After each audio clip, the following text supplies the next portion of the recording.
Hello, everyone, and welcome to this Denver film production of a Q&A for Nothing Fancy, Diana Kennedy. My name is Matt Campbell. I am the artistic director for the Denver Film Festival, and I want to welcome Elizabeth Carroll, director of Nothing Fancy. Before we jump into it, I do have a couple messages for everyone at home. First off, Nothing Fancy is on our virtual cinema. So if you go to denverfilm.org, if you haven't seen the film already, please do so. You can rent the film right there, along with a lot of other great films that we're curating on a weekly basis. So even though the C Film Center might be closed at the moment, we are very much showing the brand new films on denverfilm.org. Nothing Fancy is a part of our Culinary Cinema and Women+Film programs that we offer throughout the year. Both of those programs have live events, Q&A, special receptions, and our featured sidebars within the Denver Film Festival. So much more of those to come as we go throughout the year. I'd like to thank our sponsors for Culinary Cinema, our partners, The Bindery, Hickory and Ash, Muchas Gracias, Public Relations, and Food Bank of the Rockies. I'd also like to say a special thank you to Barbara Bridges, our primary sponsor for Women+Film and founder of Women+Film. We've also partnered with chefs and restaurants to create cooking videos inspired by Diana Kennedy, and you can check those out on our website and on our social media. And also, we please ask that you consider donating to Food Bank of the Rockies. Just $1 will provide 4 meals for our community. And last but not least, if you were able to, in this time, to donate to Denver Film, we would greatly appreciate it. Obviously, we are a nonprofit, and as many people these days, they're not the most financially windfalls of the moment right now, so we really do appreciate that. Well, let's get into it. Welcome, Elizabeth. How are you doing this evening? Thanks, Matt. It's nice to be here. Thanks so much for having me. Absolutely. So why don't we start with the genesis of this film? You were in Mexico. When did you first come across Diana Kennedy? What made you want to embark on this documentary? Sure. So I was actually, when I came across Diana, I was living in Austin, Texas, where I'm from, and now live again. But this was in late 2013, and I was looking to do a project about a little bit of a broader culinary project, but focused on Mexico. And I was kind of I was curious about, the matriarchal structure of passing down recipes and food traditions and kind of what that looked like in a contemporary lens, so to speak.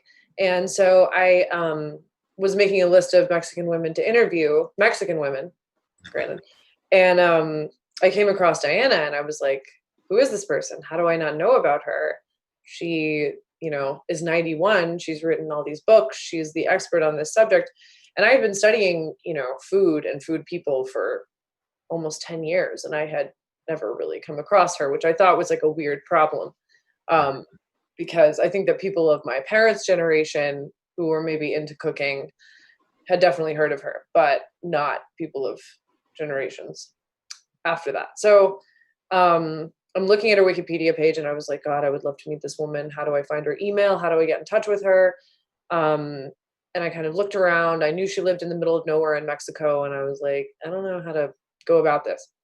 So I kind of gave up on it. And I left the coffee shop where I was working and I went to this bookstore in downtown Austin called Book People. About 20 minutes later, pulled into the parking lot and I looked at the marquee and it said, book signing with Diana Kennedy tomorrow. So serendipitous. Extremely. Yeah, it was the most serendipitous thing that's ever happened to me. So I was like, what? And then I went in and I was like, this is definitely still happening, right, guys? And they were like, oh, you're so enthusiastic. And I was like, oh, you don't understand. I'm having a simulation explosion right now. So then they were like, well, here's her publicist's email. Just, write an email and set up an interview. You can just do it. And I was like, okay. And so it went from like 1 hour ago, I was like, how in the world to like being like, oh, I'll just meet her tomorrow in person. It's free and the easiest thing that's ever happened. So that's how I met her. But I got that email address and I went home and I wrote that email basically saying, like, would you be willing to interview with me? 20 minutes, no big deal. I had also come up with, this broader project like a week prior, like Right. barely, I was into development. Like there was no platform for what I was really doing even yet. So, so I was like, hey, would you be willing to interview with me? Whatever, very brief, no big deal. Um, expecting that to get that would be everything.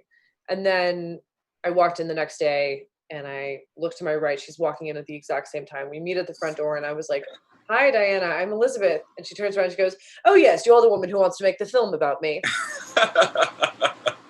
And I was like, yes, yep. That's me. That's me. I'm here. And she was like, great. Well, who are you? Where are your credentials and who's funding?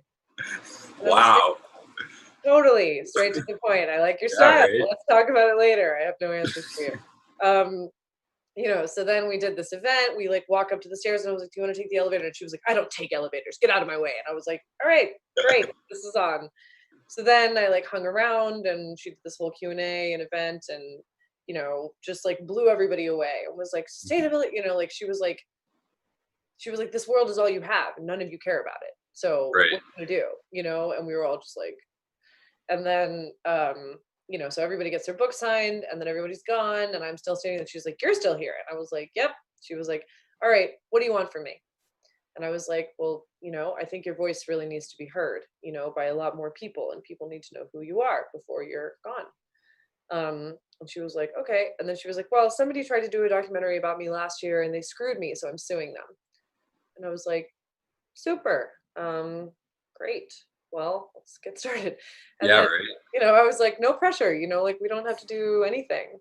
And she was like, well, all my colleagues keep telling me I need somebody filming me all the time, because I'm so charming and hilarious. And I was like, okay, well, can I be that person? And she was like, sure. Can you fund it? And I was like, of course. Yes, definitely can.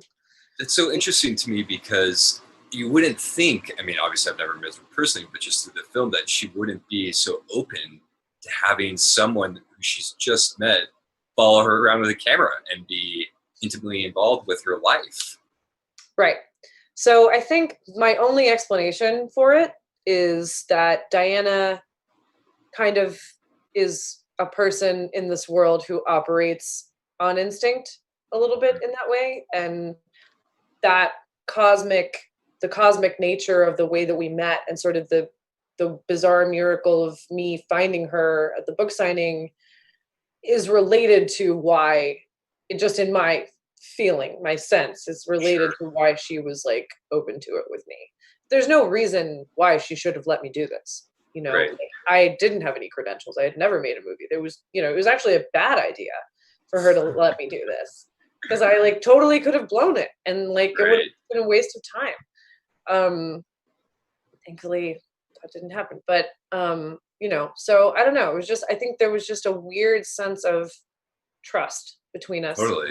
That was like, I couldn't explain, but it's really interesting that you say that because it really reminds me of the very beginning of the film.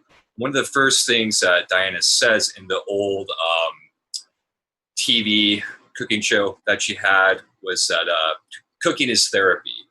But then almost immediately after that, even before the title card credits come up, she says, cooking is the biggest comeuppance. And that juxtaposition between it being, a soulful endeavor and something that can really expose you, it kind of reminded me of filmmaking in of itself and the parallels within, and you endeavoring that. So do you think that could have been something of her mentality of that the end product is going to expose that, but then she was burned before? I don't know. Yeah, well, that's a really interesting thing to point out. It's an astute observation, but I mean, I think she was waiting. She wanted a film to be made about her.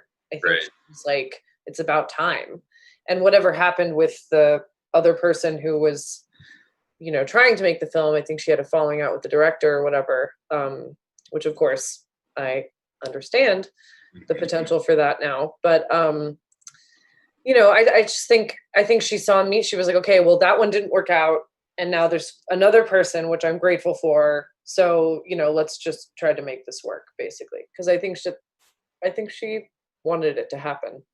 Absolutely. And so then, how did it work? How long were you with her filming? What was the production timeline like? Yeah, so we did our first shoot with her at her house at the beginning of 2014, and then we did our last shoot in the summer of 2018. So, but we only did, I think I had 10 shoots with her overall, and only 5 of those were at her house in Mexico, and then others would be like in New York or Austin or San Francisco or whatever.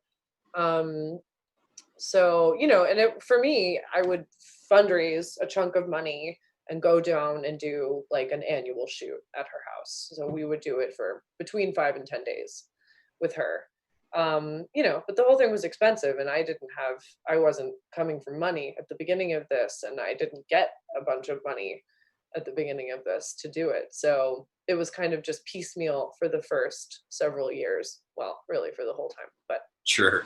Well, and it being your first film as well, how was that? I would assume, a big learning curve as you're going through this process. It was. It really was. Yeah. I had no experience. So I had this relationship, and I had studied documentary. And so I had a concept of the medium, and I had a concept of style and form, and I had a vision, that I wanted to see through, but I didn't have like the other 80%, which is just having done it. And it's just a lot of stuff. It's a lot of time and energy and money and everything. And so it was a big learning curve. But you did have the film or the food background to rely on, and I'm sure that made it easier connecting with her, and probably Diana knowing that you had that foundational knowledge, that respect for what she was doing, and that understanding. That's a good point. Yeah, it's very true. I definitely was asking I think what she perceived to be the right questions. Sure. At the beginning. So that further formed our connection and our bond, and I think got her to trust me more, that I was coming from sort of an academic position in me, but like I was asking academic questions about food, I think. Right. So within some of those like academic questions, a big part of the film is her specifying that it's very regional within Mexico. How different would you say that the different regions are that she would investigate and do her research with the different kind of culinary dishes? She's written so many books. Are there certain books that focus on certain areas, or how do that regional aspect come into play? Right. So one of the books that she's most well known for, and it's by far her longest book, it's about 700 pages long, and it's called Oaxaca al Gusto, and it's just about the state of Oaxaca.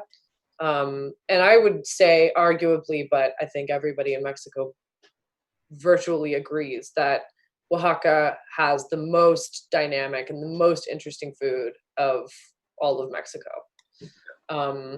Just because there's such, the topography and the landscape is so different. You have like tropical jungle areas, and then you have like huge valleys, and then you have mountainous areas, and there's just such a reverence and respect for food there. It's got that southern Mexican vibe, which is just, it's so beautiful, and it's just special. I don't know how to explain it, but it's a UNESCO World Heritage Site for the food. So it's just really dynamic. And every region of Mexico, relies on masa, or corn, as their central sort of element of all their food. But, then you have all types of different chilies and spices and herbs that grow, and different other vegetables that function well in certain climates. And, in the rainy season, Mexico is fundamentally pretty tropical, between Mexico City and all the way south. And so you don't Right. get, you'll have a rainy season in the summer and then it's super hot in what we experience as winter. Um, and so in the rainy season, there's just like so many different types of mushrooms, like blue and purple and orange. It's just like this, I don't know. I'm obviously really miss Mexico right now, but anyway, so yeah, I mean, I think it's really different. And then in the northern states, you have totally different styles of food. It's there's more sort of like barbacoa, for example. There's more barbecue. There's more hot weather outdoors food that's a little more meat driven. And then, in the Yucatan, for example, you'll have a lot of fish and just different things that are sort of around ceviche and Right. aguachile and stuff like that. So it is very different. Very eclectic. Yeah. Another great quote from the film I thought was when she said that the markets are the key to Mexican food, and seeing her traverse the markets was so entertaining, and scolding certain shopkeepers that they're having artificial coloring in the meat. We lost her. We would just lose her. She would just go. And like we were trying to follow her. My DP, we would get separated and then she would turn a corner and we would like, yeah, we lost her several times in the market actually. I mean, yeah, I just wanted to hear more anecdotes like that. But also, would the different markets in the different regions also, play into that? Because towards the end, she does, say like how these are getting gentrified, and were there certain areas where that was more prevalent? Yeah, I mean, I think Oaxaca City is a great example of that, which is where she says that at the end of the film. Yeah. And her home market in Michoacan is like cute and it's great and it has everything that you could need. And I don't think it ever really changes because it's a pretty small town that's not being heavily visited by tourists or anything. Whereas Oaxaca City is the fundamental opposite. It's like, overrun with tourists in a certain time of year.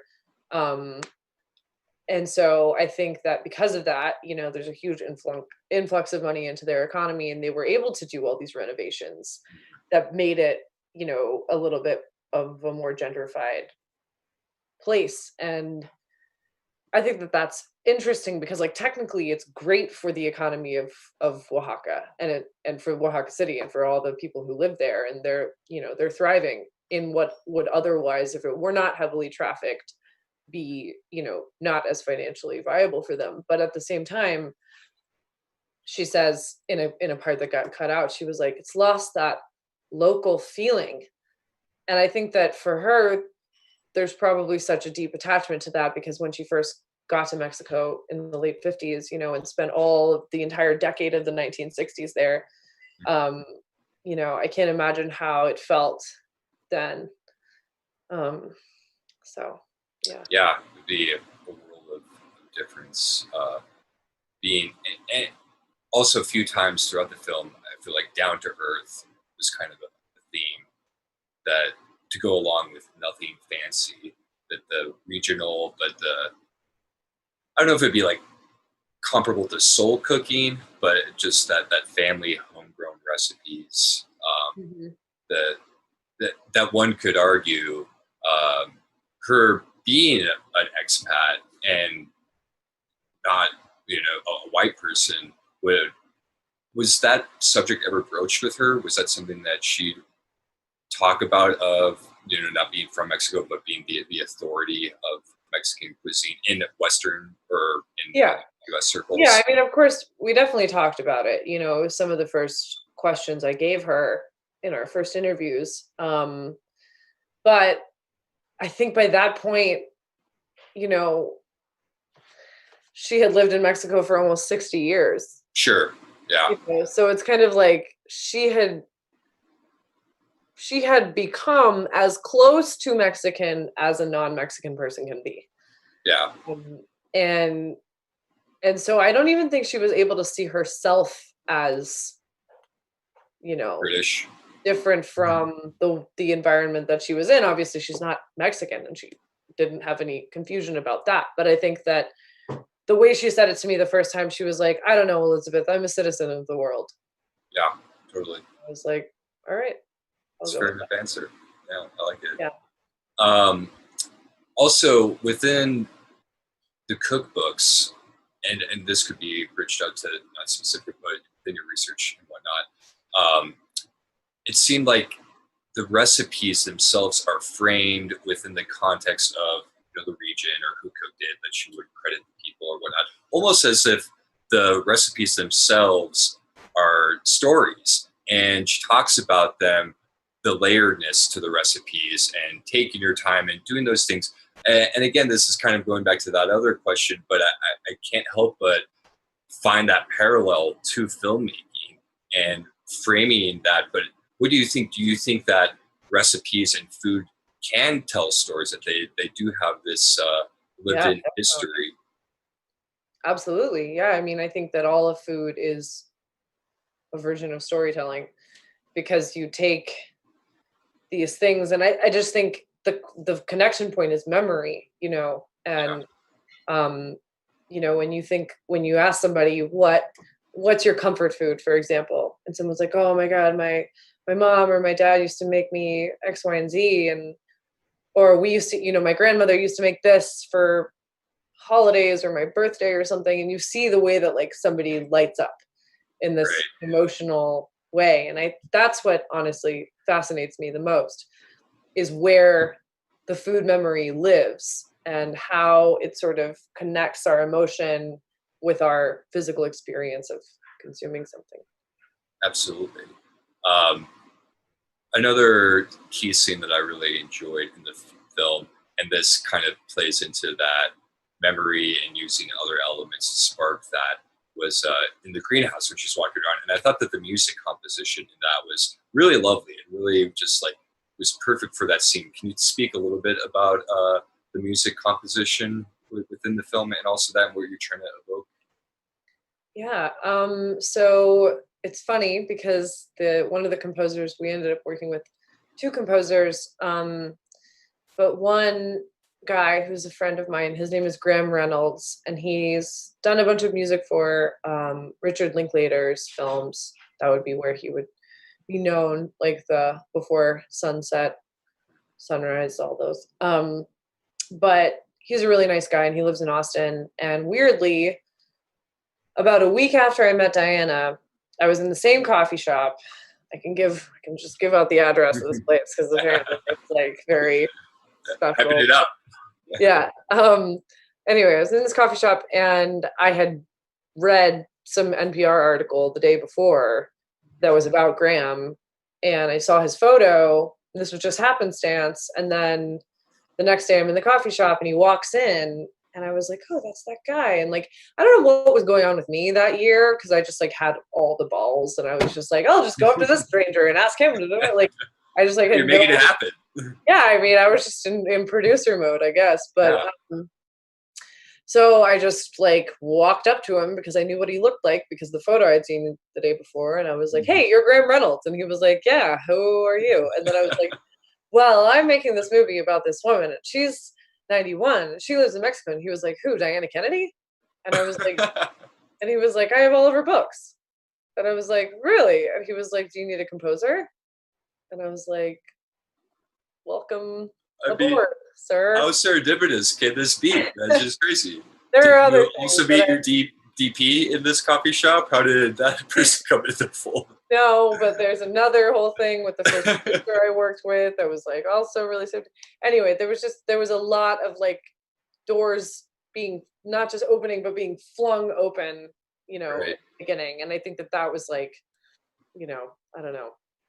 That was why I was able to get it done, I think, after being an inexperienced filmmaker, because it was all these people were just like and I was Sure. like, oh my God.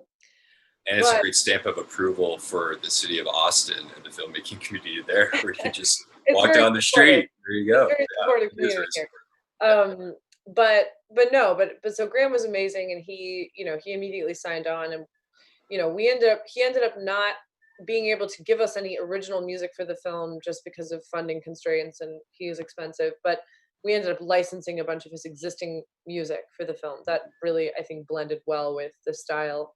And then we had another composer, Dan Tyker, who did some original music for us at the very end when we were um, cutting at the end of 2018. Totally. So yeah, so it was nice. I think trying to remember if that's Graham's song or if it's Dan's song. I think it's Dan's song, in the greenhouse. But he just got it, he totally got it. And I was like, it needs to be like this and like that. And he was just like boom, boom, boom, and created a landscape, so to speak, that was very conducive. That's excellent. Well, I don't want to neglect, we do have some questions coming in from social media and on the chat on YouTube Live. So if you're watching YouTube Live, have a question, you can type it right in there in the chat. But first up from Dash from Instagram, what's the most challenging part about making documentaries? Big question. It sounds like this one went really easy for you, that everyone who wants to make a documentary now just needs to hang out in the cafes of Austin. And listen, the only easy thing about this film was the way I met my subject, meeting my subject. That was the first and only easy thing. The hardest thing was funding, definitely, by far. And it was just, and I applied for a ton of grants and I didn't get any of them. And it was just sort of like every, peg, it was just like, all right, well, I got to keep trudging up the mountain somehow.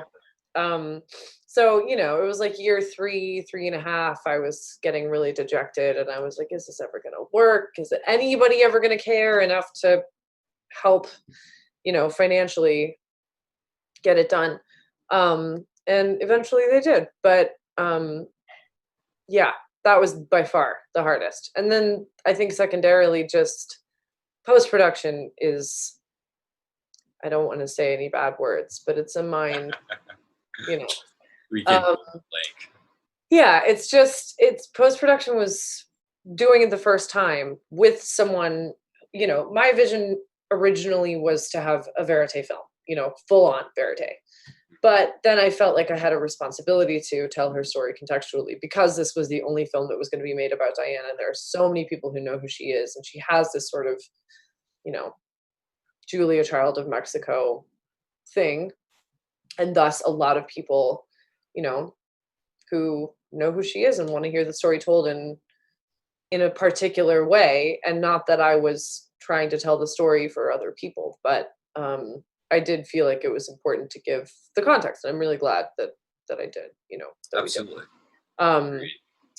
But, it was sort of, so that was like, okay, well, how much do we tell? And how much of her personality do we show? And do we make her look mean when she's being mean? Or do we, pull back on that a little bit and just allow her to be rabble rousing?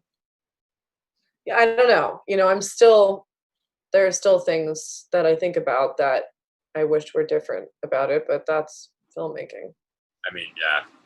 I think the most difficult thing is knowing, is stopping, is finishing the edit, and just, and that's always going to be, unless you have endless time and money, then you could edit something for 10 years or whatever, but that sounds exhausting. But I think for me, it was like, people were like, okay, you have to be done. This is the last day. It's going to post. You don't get any more. Pencils down. And I was just like, no, this is a scene. We have to fix it. And like, that was really, that was stressful. Yeah, gotta let go of your baby at a certain point. Exactly. All right. Next, we got Steven from Twitter is asking, what was Diana's reaction when you first asked her? Oh, we already covered that. What her project? Well, actually, I'll ask a slightly different question. What was her reaction? Has she seen the film? And what was her reaction if she has seen it? She has seen it. Her initial reaction was that she hated it. But I expected that. Yeah. I feel like I could have made 5 different movies and she would have hated them all. And then I think that some of her friends came to her and they were like, Diana, like, this is not bad. Like, this is actually a pretty nice portrayal of you. So I think they convinced her that it wasn't bad. And then we were at a film festival together in Mexico in July, and she got on stage in front of 500 people. And this is after she told me she hated the movie. She never wanted to come to another screening. She was like, I'm done with you. And I was like, great. Okay. And then, so I had no idea what to expect. I didn't know what she was going to say in front of these 500 people. which she had been saying, I'm going to tell everybody what I think about this film. And I was like, what was her main complaint? Did she share that? She just said her only quote was, "You just didn't get it." Oh. I was like, all right, well, 6 years. Okay. But no, I knew she would have opinions about it. She has opinions about everything. Sure. And especially a film about herself. I can't imagine seeing a film about myself and not having opinions about it, Right. So, but then it was funny because she gets on stage at the Mexican Film Festival, and she was like, there are so many people to thank. I'm standing right next to her. So many people to thank for this, but the main person is Elizabeth. And I'm just like, she was like, because she's been so patient with me, and she just deserves really a medal for her patience. Wow. And I was just like, that was like all of the validation I will ever need forever from her. Yeah, seriously. But apparently now she's beautiful. back to not liking it, but that's fine because we reached that pinnacle, and Right. I'm holding on to that memory. The public-facing 500 people softens up. Yeah. Yeah. Do you keep in touch with her often? Yeah, I mean, I talked to her every couple of months, I guess, but Okay. I called her a few weeks ago, and she's hunkered down in Michoacan. Yeah, she's doing okay during all this. Good. All things considered, she's fine. All right, let's move on. Dawn from Instagram asks, other than the fact that it's absolutely delicious, why do you think Mexican food has created such an impact worldwide?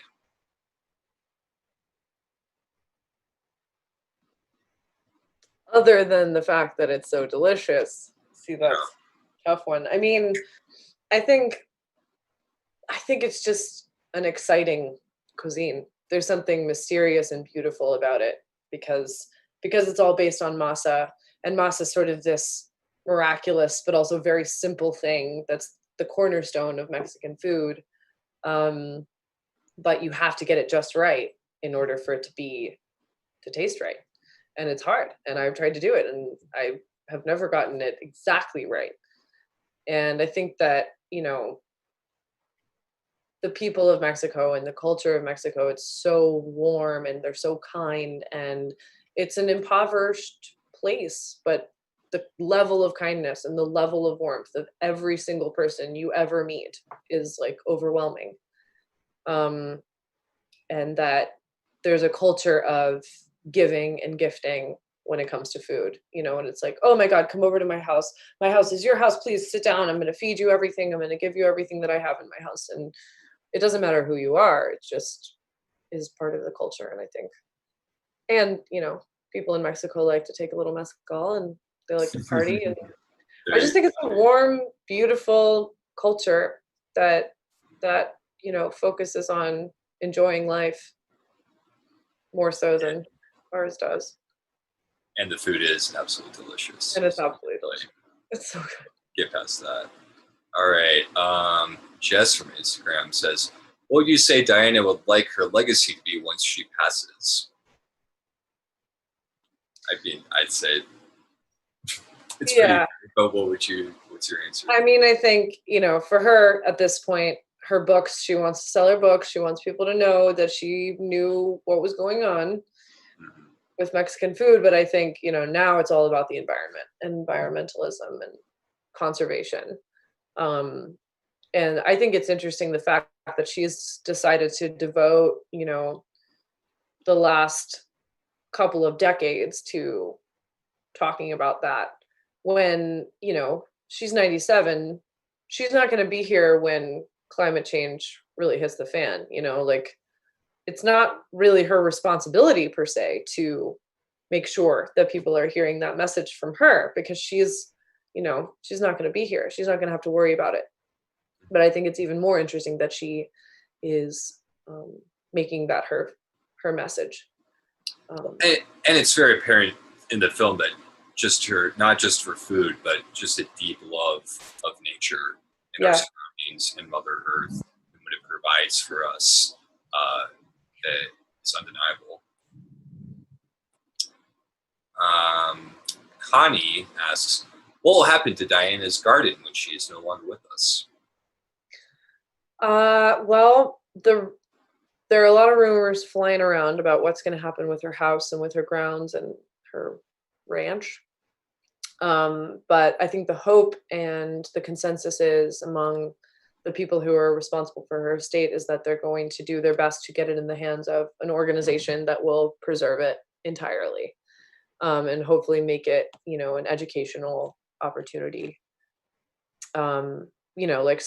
Like Julia Child's kitchen is essentially preserved just as it was, and I really hope that that's what happens with her house. Absolutely. Tracy asks, can you share a moment when you felt you had established trust or connection with Diana and how that came about? Well, I guess it was when she came and stayed at my house in Austin when I lived there. This was probably 2015 2015. And yeah, she stayed at my house in my guest room, and we went out for coffee and went to lunch. We went to Neiman Marcus Last Call, which she was very adamant about doing. And I went into like my friend's restaurant and she was like, "Oh, is that your grandmother?" And I was like, "Oh, if you only knew." Yeah. So not my grandmother. But no, I mean, I think it was, and we were talking about my life and my relationships as we were driving, and she was like, "Oh, that's good, Elizabeth," and like that was an interesting moment. And Diana is interesting because, she probably doesn't even remember that. But it's like those moments with her, once you get there, you don't necessarily stay there, is my point. Like you can feel like you've plateaued in trust with Diana, and then 2 years later she's like screaming at you on the side of the road about how badly you messed up X, Y, and Z. But so it was always, I wouldn't say it was always touch and go. It's been more so in the past few years, just because I think she's, a little quicker to becoming frustrated with things, as people do when they age. Sure. But yeah, I mean, it's weird because the first time we locked eyes, I felt a connection and I felt an understanding and a sense of trust that I couldn't explain. But then, and then like years later, we would have these moments together that were actually really beautiful. And then there were other moments that were really terrible, so it was sort of like always this zigzagging chart of like never knowing where I stand, but always hoping for the best. Do you think that could possibly have bleed over into most of her relationships in the film, outside of the love of her life, her husband who passed away? It's never really said.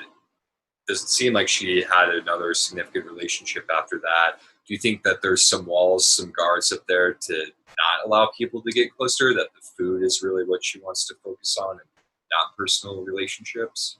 Definitely. Yeah. I think that was always the thing that I was just like, that was the big mystery with Diana that I was trying to figure out, like what is the thing that drives her? If it's not human beings, because it's certainly not human beings. Right. It's like these bigger ideas, and it is the natural world, and it is history, and making sure to preserve history and feeling responsibility around these larger truths or these larger concepts, not sort of, maybe you could say, the pettiness of human relationships. And perhaps she looked at it that way. But you could see that she did really love some of the other Mexican chefs and people at the market and stuff, but she probably didn't have a very close relationship. There's still sort of that filter of we're connecting through food. For sure. I mean, I think she respects Mexican people, right, to the utmost. And I think that, she has really good friends, some very, very good friends who she will always be loving and kind and loyal to. And she can be really sweet. I just think she reserves that for a very select few people, and the rest she just doesn't really want to spend the time on. Sure. Well, despite the rockiness, you should be very honored, though, that she allowed you to spend the time with her. I am. Yeah. I am. I think at a certain point it was, we knew that we were giving each other something. Mm-hmm. She was allowing me, and I was sort of sacrificing things to be able to tell her story too. Absolutely. Tracy also asks, what documentary filmmaker has influenced you the most? That's tough. That's a good question. I don't know. I mean, this is going to sound a little whatever, but I think, I mean, I've got a really soft spot for Herzog, and Sure. Grizzly Man was huge for me. And, you know, there are lots of different films that I've seen that have blown me away, but I think that, you know, Herzog as him just completely doing his own thing and being like, I'm going to narrate my own films, and this is what they're going to be, you know, and I think that was one of the first filmmakers who I saw when I was in school, and I was like, oh, it can be anything, you know, documentary can kind of be anything that you want it to be. Absolutely. Do you have a project that you're working on right now? What's the future looking like for you? I've been figuring that out, and I think that I just landed on it. I don't really know if I should be talking about it. Yeah, if you can't talk about it, don't worry. I've been trying to figure that out too. I mean, a hot scoop. Well, I could talk about it. Maybe that would be a good way for it to run through the grapevine and for a production company to offer me a bunch of money to make it. Always financing. But it's basically, you know, going to be a doc series about American food and the history of American food and what that means. Very cool. Well, I'm sure we'll all be as entranced and hungry when we watch that as well. Hopefully, yeah. Well, I'll ask a couple more questions. I think that we've ran out of the chat, but we're nearing our time now. What's one of your favorite recipes in Diana Kennedy's cookbooks, or did she make you a dish that you particularly loved? Well, she made a lot of different things for the boot camp that we shot. Yeah, that's great footage. And yeah, that was fun. And so there were a lot of delicious things flying around in there that we were like only able. She was like, don't give it to the crew. The crew's outside. You know, we were like, okay, I'm sorry. You know, we would get like thrown tiny bits of things.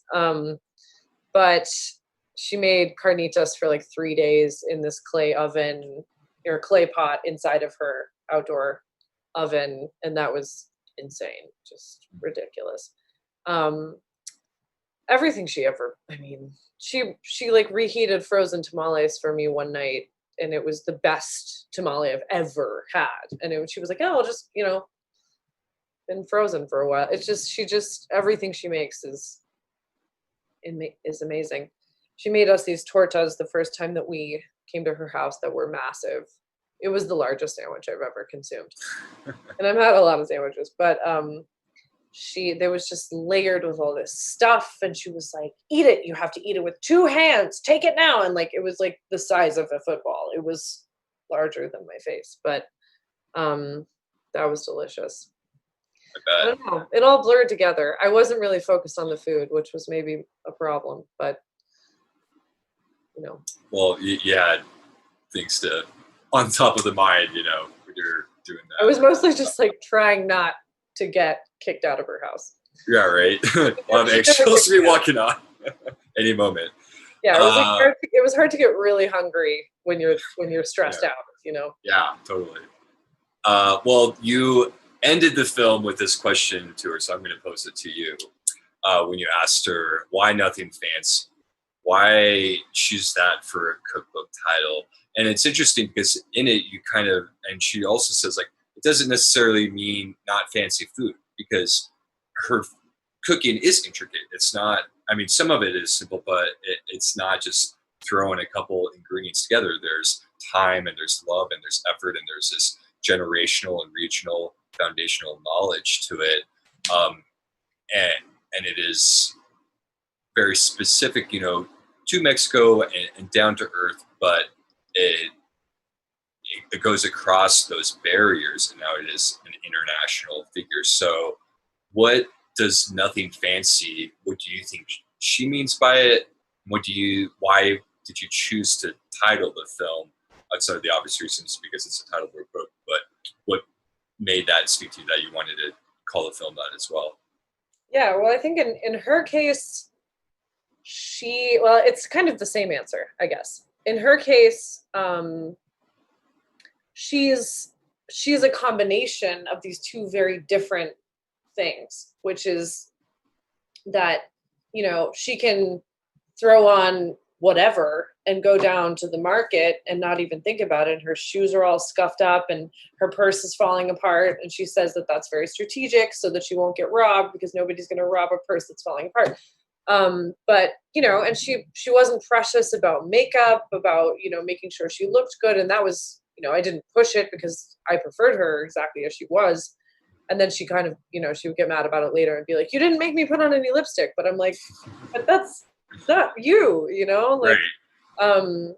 And so there's this part of her that's very much nothing fancy, you know, and then there's this other side of her that is totally fancy, and she wants to be eating foie gras, and like, you know, she's like passionate about it, and she has all these amazing designer pieces in her wardrobe that when she gets invited to fancy things, she'll put them on. She likes to wear leather pants because they're practical and sexy, you know, and she just sort of is like this amazing combination of like, oh, who cares? It doesn't matter. Just throw it on. It's you, you know, and this other side of her that's like, I'm the chicest person in the room. Mm-hmm. So I thought, you know, and in terms of the food, the book, Nothing Fancy, that she has is a combination of British recipes from her childhood and from growing up there, and then Mexican recipes that she has come across, and even French recipes are there. But it's a very personal book. It's sort of like the recipes that have touched her and her life that aren't just Mexican. So, you know, I think that I gravitated towards that because I did think that Nothing Fancy, you know, encapsulated her and her style really well. But at the same time, you know, it was interesting to get a more personal window into her and her style and who she really is, and that she would make a book about that's represented in recipes rather than the more academic anthropological study that she was doing with Mexican food and her books that were all Mexican. Yeah, absolutely. Well, I can't thank you enough for taking the time. Thank you so much, Matthew. Pleasure. So nice to finally virtually meet you. Absolutely. Hopefully we'll have you in Denver soon with your next project at the festival. Yeah, that would be great. For everyone watching, thank you so much.